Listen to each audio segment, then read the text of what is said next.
talking with people about how to have a great retirement. This is the Rock Your Retirement Show.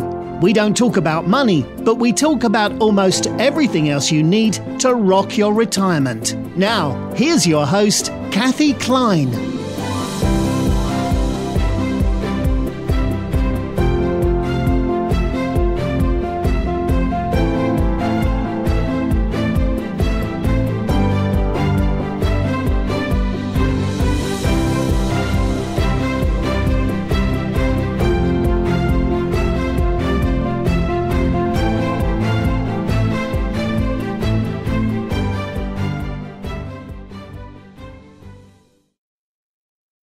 We have been accused of not talking to people who have limited finances. And today is the show where we are going to talk about all these wonderful things that you can do, places to go, people to meet where you don't need a lot of money. So Barbara, you want to introduce our subjects? Sure. I have really enjoyed getting to know some of my new neighbors.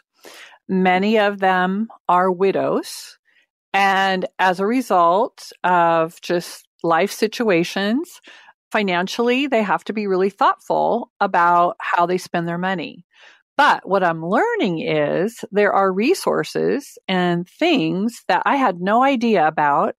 And so I've just been kind of over time collecting some of these thoughts and ideas.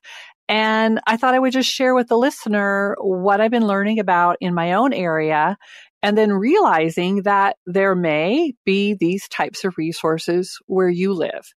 And I had never heard of some of these. And so when I told Kathe about the idea, she got kind of excited because she said, you know what, we do need to talk about this. And so I know she's going to be an expert and have some things to share as well. So the first one I wanted to talk about was housing. I think we all know that housing is one of the biggest expenses for us as seniors.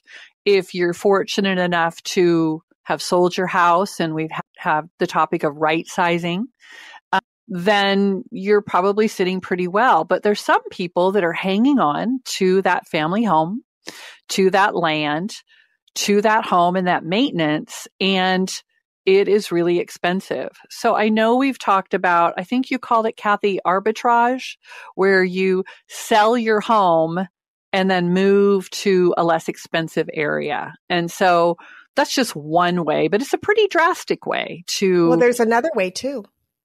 And I don't know if this was on your list, but you can get one of those reverse mortgages. A lot of people do reverse mortgages, and I would say, or in the past, I didn't think reverse mortgages were a great deal because the interest was so high. But if it's something that you are interested in, talk to somebody who specializes in reverse mortgages and see what it's like in your area, whether or not right now with the interest rates the way they are, it would be worth it for you. The only thing is that when you do a reverse mortgage, just assume that you are disinheriting your children. Because if you live in that house until you pass, it could be a long time. The interest still builds up, and at some point, the interest is going to take over the cost of the home. But that's a way where you could stay in your home and, not have to worry about paying that money back as long as you're alive. Yeah. You bet. And I think any type of financial decision like that is huge. It's a family discussion. It's a financial advisor discussion. But I think the idea is if you are so constrained with the home you're in that you can't live, that you can't go anywhere or do anything, then it might be time to think about what are some other options. So one of the other options that I found out about is something in South Puget Sound. So it may not be something that you have there, but it's called Home Share. And it's run through the local senior services. And there's an actual full-time job of the person that does home share. And the idea is they match home seekers with home providers. So the home provider... matching. Yeah, it is, right. They had that in California where I live too. I imagine they have it just about everywhere. So I would check with your local senior center. But just what I was learning about is that the home provider offers a private bedroom. and then a shared, community space, a kitchen and so forth. And it's in exchange for either rent or help around the house or some combination of the two. And it doesn't necessarily have to be senior to senior, right? Maybe you live in a college town. And maybe there's a college student that can't afford the dorms or can't afford an apartment. And again, it's all about the matching. So they work really, really hard to make sure that it's a long-term home share. There's another benefit other than just the financial, right? Maybe you're getting into this and that's the social. Well, the social, exactly. Because what they're finding is people want to age in place. They don't want to have to uproot themselves. And so it does address the issues of loneliness, also financial hardship, maybe safety and security, right? If you're a widow, and wouldn't it be nice to have someone else in the house just so that everything's okay? And for some people, they lose the ability to maintain and repair their homes within the community. And so while most people wouldn't want to take a boarder, if you will, or take someone into their home, imagine if it cut your living expenses in half or a third, and you had a new friend and you had someone. So I think it's all in the background checks, the matching, the trusting. But for someone who wants to stay in their community, stay in their home, and has gotten to the point where, they're not ready for assisted care, but they need some help, I've just been hearing about this home share that matches home seekers and home providers. And I thought that was just really interesting. Well, there's something that you don't know about me. When I was younger, I always thought that when I got a little older, that I would do something that was similar to the Golden Girls. I mean, that's a home share, right? The Golden Girls was a home share. And I just thought when I was younger that would be so much fun to live with 4 or 5 ladies where you had your own private space, but then you also had the shared space, and we'd all be friends and laugh. And, I would be Betty White. Who would you be? Oh, I don't know if her name was Maud or what her name was on the show. Oh, Maud. You'd be Maud, the Maud character. Tall. I'm about that tall, but maybe not the personality. She seemed a little acerbic to me. A little gruff. Yeah, she was a little gruff. So anyway, but I think the goal would be, if you were in that situation financially, so that you could free up some of your cash to be able to do some of the other things that I'm going to talk about. Exactly. This one gal that I met last week, we just hit it off. We had so much in common, and she's a fairly recent widow.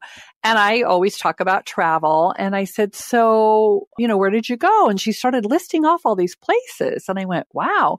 I said, so, we're about 9 months into the year. I won't say which year.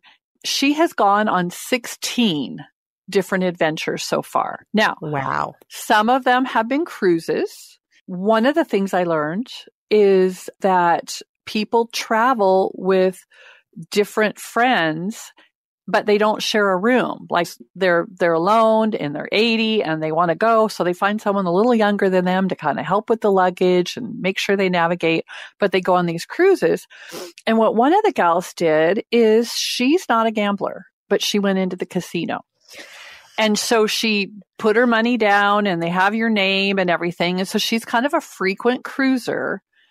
But who knew? Like, I have never heard of this. She got called for a free cruise. And so she just thought, well, I'm not ready to do it right now. Well, then she got called again. And so what I didn't understand until she explained it to me is the casinos and some of the other things are not necessarily with the cruise line. They're like a third party vendor, and they want to get people to come. She ended up, because she's cruised a lot, and so it gets cheaper and cheaper every time she goes, but she got 3 free cruises. And she tied them all together and started in the Mediterranean, went up around England and Ireland, and then went up into the Baltics. Now, she said, I had to pay for my airfare, but the cruise and the meals and the drinks were all free. So she took her daughter, who's a school teacher who had time off in the summer, and she goes, and I've been on enough cruises now that I don't really need to do the excursions. So it was really, really reasonable. And I went, oh my gosh, like who knew? You knew this. You're nodding your head and you knew stuff like this. Well, I knew it because on one of our cruises, I think it was last year, we met somebody and it was a wife with her husband and we hung out with them the whole cruise, right? She's a gambler. So I don't think you can just go into the casino. I think you actually need to spend some time gambling because you get a little card. You put your little card in the slot. Her cruises on Royal Caribbean cost her $147. It's funny because we were trying to schedule another cruise where we would go together. And I said, well, we're going to go on this one. Oh, that's not one of the cruises that I can go on. So she just cruises on, like, I guess there's a list of cruises that she can go on for $147. And those are the cruises that she goes on. But this woman goes on maybe three or four cruises a year. So yes, if you're a gambler, you can go on cruises very inexpensively. You do have to join their clubs. And I'm technically in the celebrity club, whatever they call it, but I just don't gamble because at one time in my life, I could have been an addictive gambler. I really, really enjoyed. I like blackjack. And my dad was a gambler. And he probably got to go on cruises for free because of the amount that he spent. Did I tell you that one day or one cruise that we were on, he lost $10,000? Oh my goodness. Yeah. So be careful. Not cost effective. And I'm not a gambler at all. Yeah. So be careful on the gambling cruises, but use your card when you do go in there, even if it's just to play the quarters or the pennies or whatever. So what other ways can you travel inexpensively? So what she has found, though, is she did the same thing. I've found in talking to these people, a common thing is that they connect with people on the cruises and then they follow up on other trips. And so some of the other trips have been group trips, like 35 to 40 people, and they're tours and they're kind of geared for seniors. And so it could be to a foreign country or it could be to someplace else, but they like being together because they met on one cruise. And in fact, she's already 2.5 years out planning a land-based trip, but I call it a land cruise because they have all the other things, to Costa Rica Nice. 2.5 years from now, because she wants to go with these gals. A lot of them are widows, and so they meet up and they do that.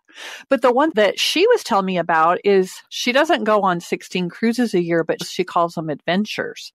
So there's a thing just south of me called exploration tours. So it's in the South Puget Sound, but what it is bus tours put together specifically for seniors. And it is unbelievable the number of places and things they do. So if you can think of a play at the Fifth Avenue in Seattle, like Wicked or, any of the Hamilton or whatever, they pre-buy the tickets, set it up, and they tell you where to meet them. And it's in a parking lot about 5 minutes from my house. And she says, I'm single. I'm alone. I don't always have someone to go with. I just click the button, pay my money, and I show up. And they get to go to Seattle on the bus. They get to go to that. But it might be sporting events. It's concerts. It's plays and shows. They even had one that they took you up to northern Vancouver to go see grizzly bears.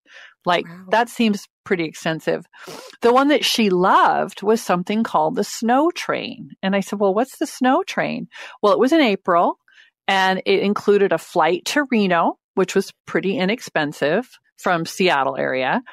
And then once you got to Reno, they put you on a special train and they took you up over Donner Pass where there was still 7 feet of snow. It was gorgeous. Wow. Went over the top of the mountain, came down, stopped in a few cities, and then put them back on Amtrak where they landed right back in Seattle and Olympia. And she said, but it's all planned, where you sleep. And how much was this kind of trip? Well, in her mind, and again, I don't have the numbers, but it was super reasonable because it was a group trip. Well, I have something. Which she loved was that it was so well organized. Right. It was so well organized. Organization, right. But what if you want to travel, but money's really tight? Right. There are other ways to do it too. One we've talked about on the show, so I'm not going to spend a lot of time, and that's, of course, trusted house sitters. Right. And if you're interested in trusted house sitters, you can get a 25% 20% discount, and then I'll get a month or whatever, something. If you go to rockyourretirement.com/THS, Trusted House Sitters, THS, then that'll take you to my link and you'll get 25% off of the Trusted House Sitters platform. I think it's like $250 a year or something like that. It's not a lot of money. And when you travel with Trusted House Sitters, you go for free. You do have to pay for your own flights, but you are probably going to be watching a dog or a cat. So to me, that's a benefit. Not necessarily to everybody else, but to me, that's a benefit. There's another really, really inexpensive way to travel too that I just found out about. You want to know what it is? Yeah. So my stepmother told me about this, and it's even cheaper than Trusted House Sitters. And that is affordabletravelclub.net. In the United States, Canada, and Mexico, it is $65 for the membership. When you stay, you're staying at someone's house. So it's like an Airbnb. It's like Airbnb, but someone's actually living there. So you are not getting the whole house for free. And you pay a gratuity, a daily gratuity to the host. And it is $15 if you're by yourself, $20 if there's two of you, and each additional person, like if you bring, a daughter, son, whatever, is $10.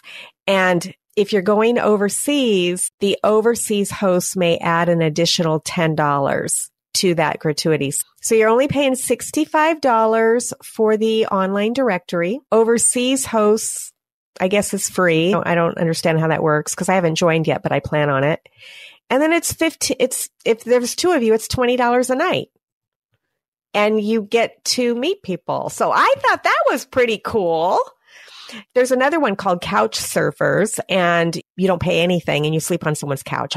Personally, I'm not doing that, but I can tell you that at least one of my trusted house sitters, when they came in and they stayed at my house, they had done the couch surfing in the same trip. So they were part of I think it's couchsurfing.com or something like that. So super inexpensive if you're willing to stay on somebody's couch.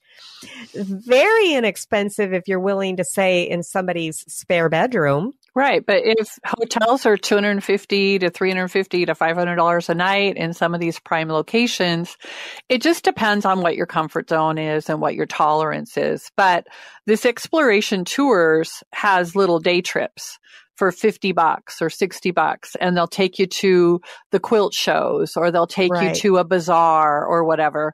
But I think what she said is sometimes it's scary getting out on your own. Sometimes it's scary to drive to a location you're not used to.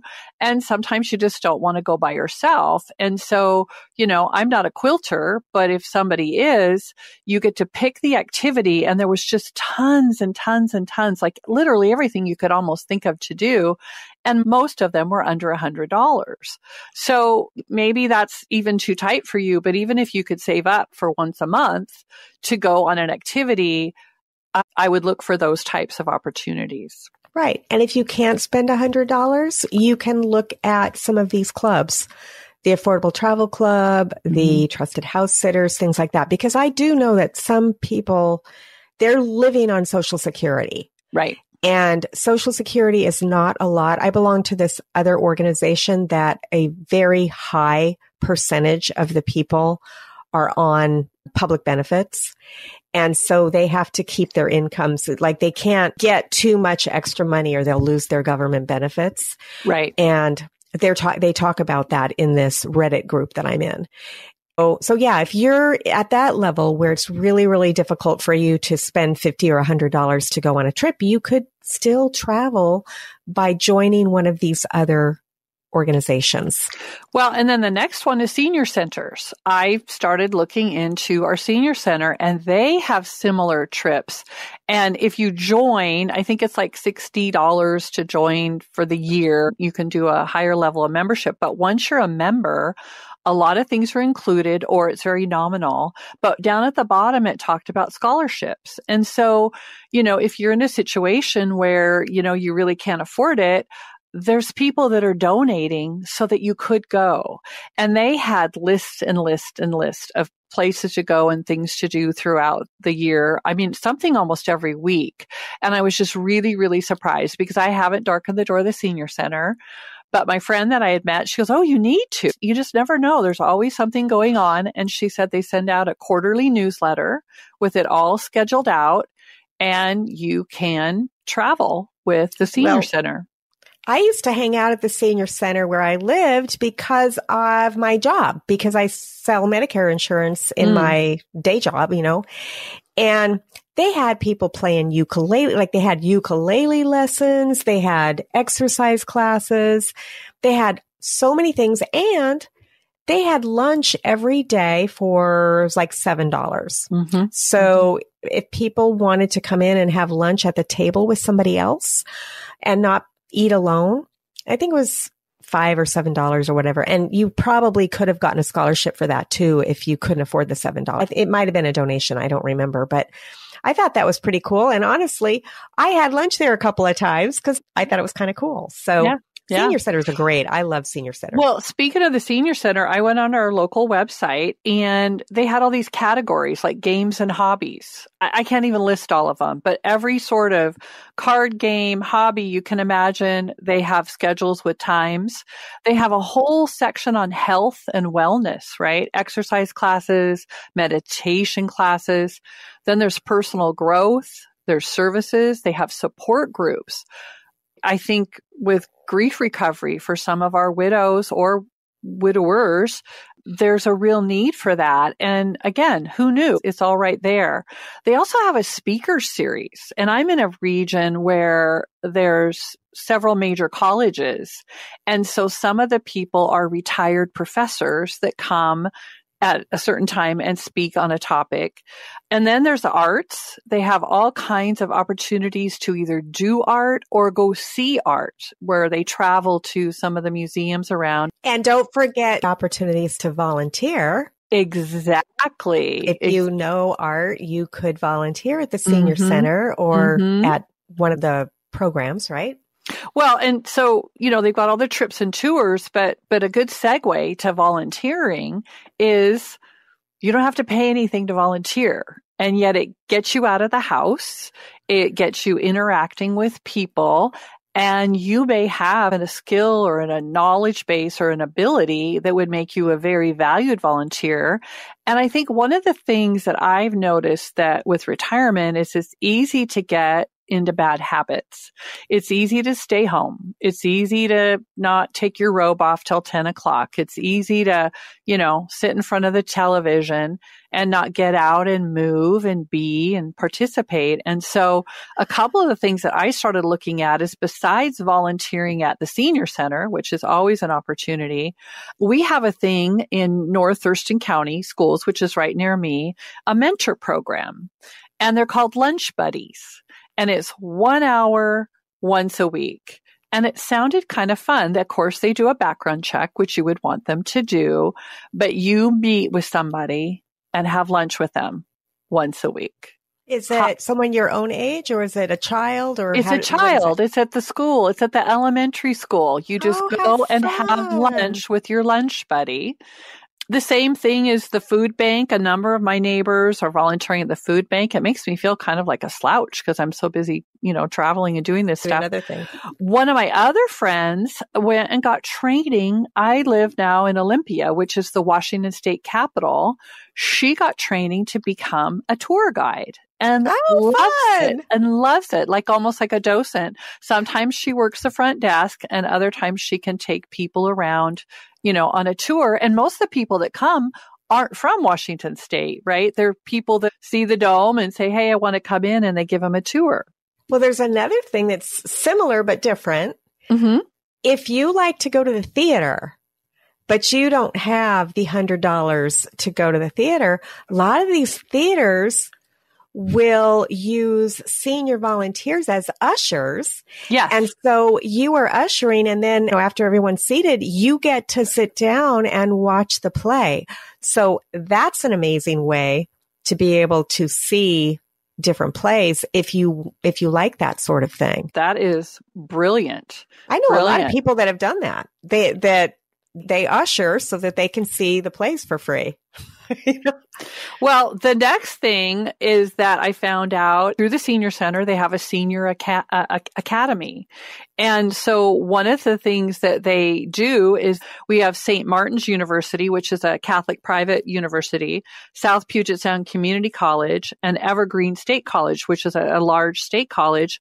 These retired professors just love to come and teach. And I was just astounded. They had a whole thing about Rome, Native American history, and they're not like a class. They're like a 2-hour lecture. So it's enough, that you don't have to do that.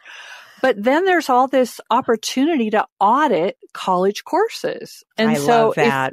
If you're a lifelong learner and you want to take classes, and what's interesting is post-pandemic, some of the classes, of course, are in person, but lots of them are online. And they're either free or really, really reduced tuition if you're a senior, because you're not taking the class for credit. You're just trying to learn. Now, before you run off and audit a class, understand that some states you can get credit. So where I live in South Carolina, you can actually get a full-on degree. And it's all free, except you have to cover your books. Well, supplies, if you had a lab maybe or something. Right. Mm-hmm. So your books and supplies, but the tuition is covered by the state of South Carolina. So I think California you could audit also. Mm-hmm. And then, of course, there's Ollie that we talked about where you're not going to get a degree, but it's going to be interesting couple-hour classes. Exactly.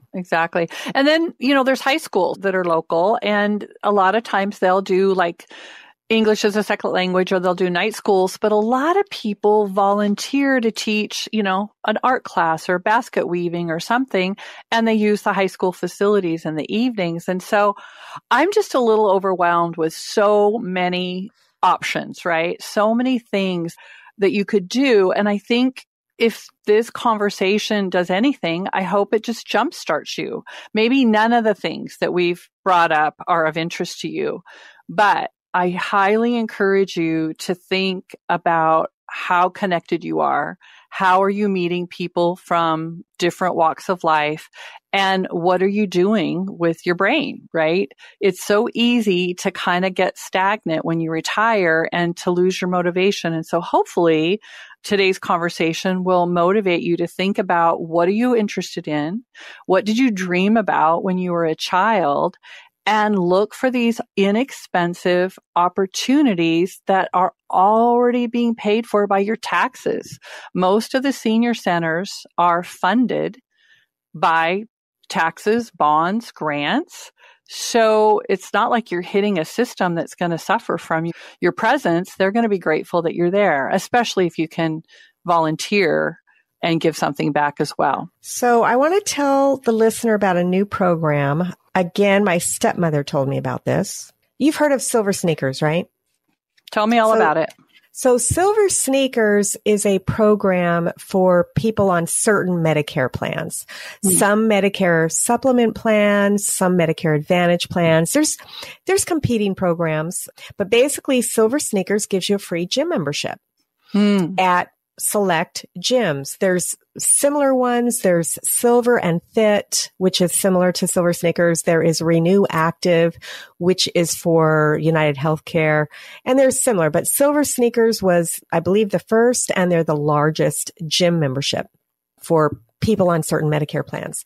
There is a new program, and I don't know if it's in my area, but it is in Florida, where my stepmother lives, called Grouper. And what Grouper does is it encourages you to go to clubs, to be part of a club, to be together, to be in a group of people. Because remember, the blue zones, it's the socialization that keeps us healthy. And so basically, if you are in a club, I think this is Medicare Advantage.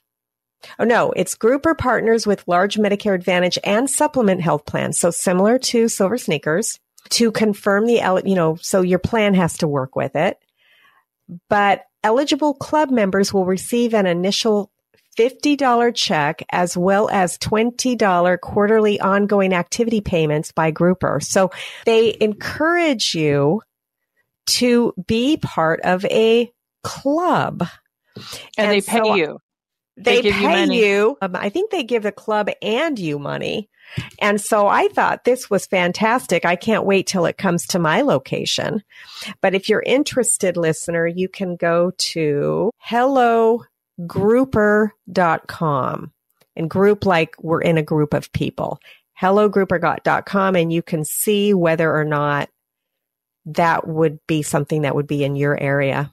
So I thought, all of these really cool things coming out to encourage people to get together, to travel, to do things that's going to lift your spirits, lift your soul.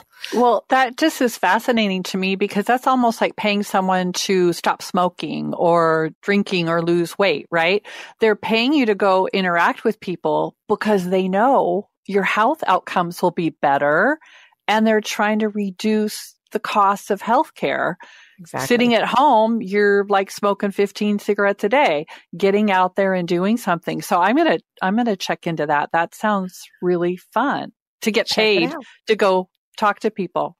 I know. Now it has to be your Medicare Advantage or your Medicare Supplement plan has to participate. Well, yeah, it has to participate in the plan. But I thought, wow, this is something I'd never heard of. Right. And so I thought it was pretty cool. Anyway, and so my last one, Kathe, and this will make you laugh, is consider moving to either a 55 plus community or to assisted healthcare, right? Or assisted living situation, because just in looking at all of those have all these things baked in and built in. Yes, you pay a homeowners association dues and fees, but for what we're paying and for the pool and the gym and the pickleball courts and the bocce ball and then the big open space and the games and everything, it just feels like a bargain. You don't even have to leave your overall community to go do those things. And I've talked to a lot of people that their parents balked at that, didn't want to do it.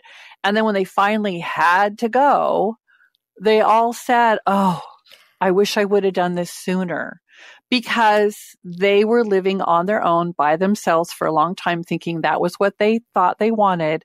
And then in that little few months or weeks or less than a year of their life, they realized what they'd been missing out on. And so as a person who did not think 55 and older would ever be for her, who's now a converted 55 plus person, all these things I've been talking about, I have access to within my own community, unless I want to go out to the broader community. So I'm sure you have something to say about that. Yeah.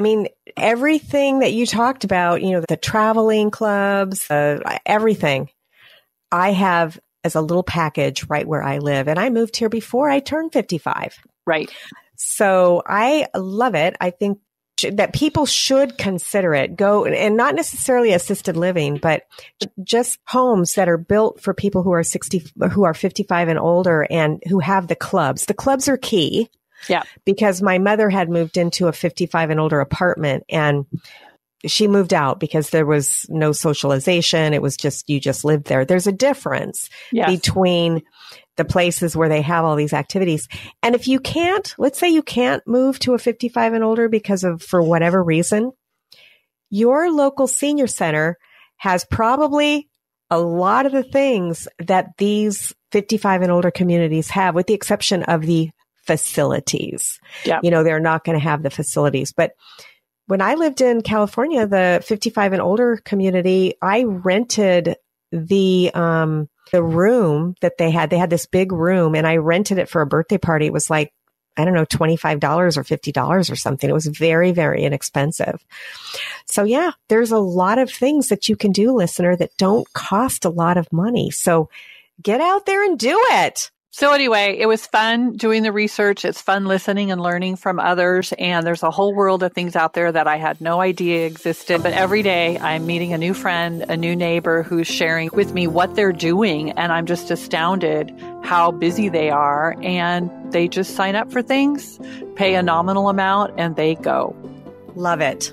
Love it, love it, love it. Thank you so much for bringing this to the listeners' attention. Appreciate it, Barbara. No problem. Great. And for the listener, we'll see you next time on the Rock Your Retirement Show. Bye. Bye.